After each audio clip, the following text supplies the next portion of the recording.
Hello guys! Welcome to my YouTube channel. Panibagong araw, panibagong video. So yun guys, for today's video is mag-unbox tayo ng bag ni Joy.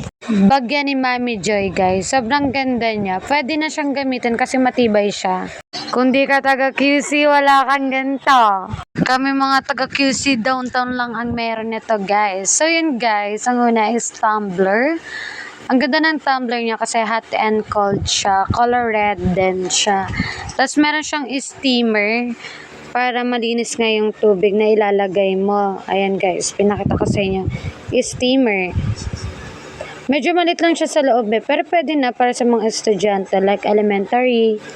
So yun nga, sabi dun sa school namin sa Lagro, required na yan na yung gagamitin namin tumbler. May god din ako aesthetic niyan, charot.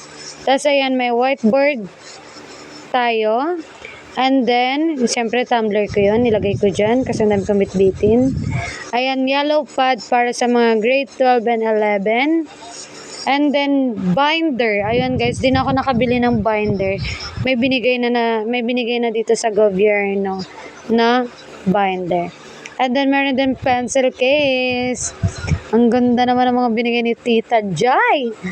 May 2 ball pen, and then whiteboard marker, and then eraser, and then pang alcohol spray. Okay, so nag-upgrade na yung ball pen niya. Maayos na siya.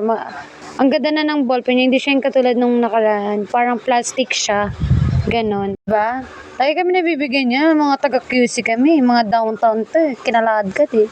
Meron akong QC, hindi siya Gucci. Inspired by Gucci yata itong bag na to. Diba? Like hindi na ka nakaka-aesthetic. Naka-QC ka naman te. Libre lang, wag ka. May USB rin pala siya guys. Tapos malaki na rin yung loob niya. Maganda rin tong bag na to. Kasi matibay nga siya. So yun lang guys. Don't forget to like and subscribe. Thank you. Goodbye.